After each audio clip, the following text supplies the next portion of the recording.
Last time when I was preaching here and I was talking about a prayer, and today I'm talking about prayer again, but prayer is a bit different than the normal prayer. It is unanswered prayer. It's unanswered prayer. Is it okay? Unanswered prayer, and I'm taking a passage from 1 Kings and 19th chapter, verse 4 to 8, where Elijah prayed to God and he said, "It's enough is enough." We see that there are major prophets and there are some minor prophets in the Bible, and Elijah is one of the major prophets in the Bible who has done great work for God. He was performing miracles, and he has victory in a competition where he was trying to prove that who is a true God.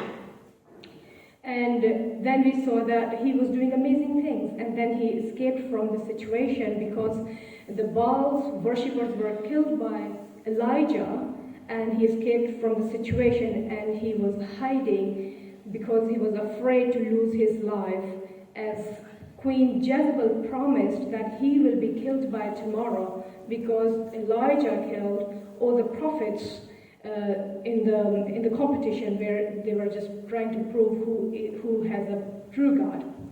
And that time, he was so scared, he was so distressed, he was so upset, he said, "No, it's enough is enough. No, it's too much, because Queen promised, who has authority, she got power, and she can kill me anytime." And this exactly we can say that today's queen, she has a lot more power than a normal person. She got CIA, she got police, she got army, and every authority, everything is under her. And if she will command something, that will definitely happen, that will come true. Exactly the same. Queen Jezebel has the authority. She had power that she could kill Elijah. So Elijah was so depressed and stressed, and he was in a very bad condition that mentally he was upset, and he went to a place and he sat under a broom tree and he fell asleep. And before he fell asleep, he was praying, "God, it's enough. I'm not better than my ancestors. I'm not good enough. I think I have done something wrong." And he was just so depressed, and he said, "Just take my life, God. I don't want to live this life. This is horrible life. I don't want to live this life anymore.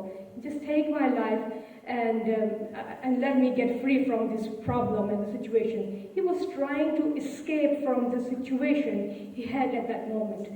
Sometimes you and me, we have the same situations in our life that we try to escape from them. We have poverty, we have illness, we have emotional, psychological, physical problems. Sometimes we have spiritual problems, and we want to escape from our problems and troubles, and we say that, "God, we can't handle it anymore." And we try to run and we try to escape. These are our day-to-day problems. We experience that God has forgotten us, He has abandoned us, and we experience in our daily life when God does not answer our prayers because we think that He doesn't love us anymore. So these type of the situations, they take place in our life, and we think that, "Oh, that's the end." And sometimes I have seen some people, they pray that, "God, we don't want to live anymore." I got an experience to speak to someone who was in the hospital and was praying that, "I do not want to live anymore. I want to die. And it's better, God, if you take my life. I don't want to live." So these type of situations, just imagine if you are at this point that you don't have you have bills to pay, then you don't have money to pay the bills. You're hungry, but you don't have food. But these type of situations when happen in our life, we think that God has abandoned us, He has left us, and now there is no hope, there is hopelessness. Similarly, we have Sarah and we have Abraham. They were expecting and they were experiencing the same thing, that God cannot give us anything. But God blessed them when they were expecting least. So when you expect least, God provides you, He works for you, and He do miracles in our life. I I also want to tell you that when God is not answering our prayers, that's actually God's diversion. That's God's direction. He's leading us somewhere where He really wants to take us. Elijah wanted to die, but what happened? God sent an angel. He said, no, he will not die. God gave him food, comforted him, and said, relax, Elijah, you will not die. This is not the end of the world. This is not the end. He was asking for death. But what happened? God had entirely a different plan for him. God had absolutely opposite things for him, and that was life. Maybe you know that Elijah never died, but if you read Second Kings and his first and second chapters, you read that how he was taken to heaven in a chariot of fire, and he never died, because death was not planned for him. When he was asking God, please take my life, I don't want to live anymore. But God had a plan, and the plan was to live and live forever. Another point I want to discuss today is that Elijah had some tasks before he was taken to heaven. God had some plans for him, and God had some tasks for Elijah, and his task was to anoint kings. 2 kings. Number 1 king was Hazael. Hazael king was the king of Aram. We know Aram as Syria today, the present-day Syria. So he's supposed to anoint Hazael to be the king of Aram, and Jehu to be the king of Israel, and the prophet Elisha to replace God's prophet Elijah. So he had tasks when God was not answering his prayer, because God knew that he has jobs and that need to be done before time, on God's time, and that was to anoint kings and prophets. Another point I want to discuss with you is to recognize people coming into your life.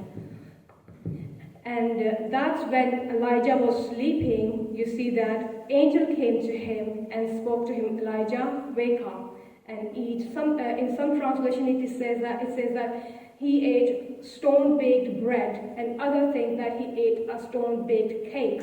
Whatever was that, I'm sure that was delicious, and that has lots of proteins in it, because he got strength from that to walk for 40 days and 40 nights.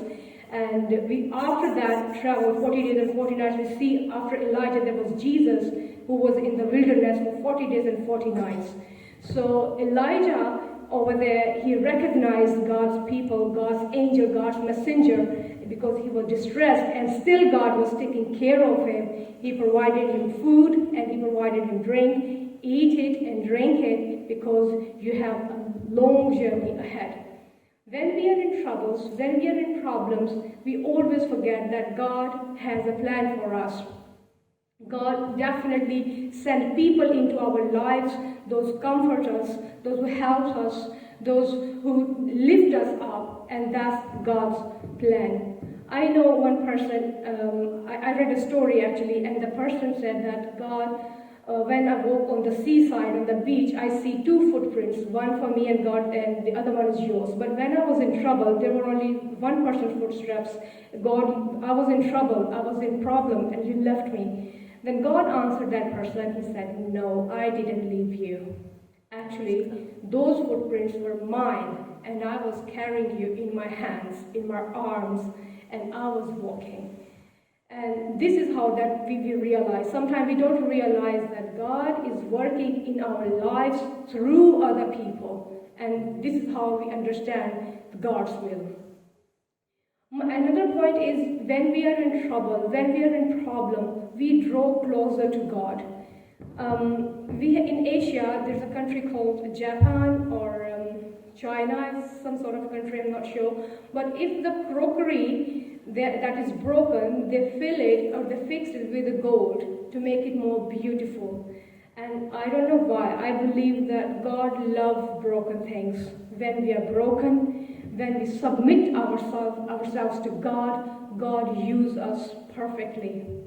And another point I wanted to discuss is that when we are in troubles, when we are in problems, when the situation is odd or negative, we tell our problems to God with wholeheartedly, honestly. We tell God that we have this problem, we have that problem.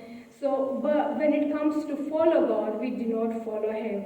And this is another reason that when God does not answer our prayers. But even in this situation, God let His will to be done in our life and on our planet. Everybody in our life has Jezebel in their lives. We have financial problems, we have mental problems, we have physical problems, we have relationship problems. Sometimes we have a lot of other problems, even we can't discuss here, we don't know them. Every one of us has a Jezebel in their life. But I want to tell you, trust God, not the Jezebel in your life or of your life, because you are anointed one, you are chosen one, and that's why God wants to teach you in those circumstances to trust Him, not the situation. Even the situation that is created or is with you is from God, or even if it is not from God, God is still with you. I heard a lady, she was preaching, and she said that, when Jesus' disciples, they were in a boat, and Jesus was sleeping behind the boat, and there was a storm, and everybody was just shouting, God, God, why can't you save us? Why didn't you hear us? There's a problem and we are dying. Where are you, God?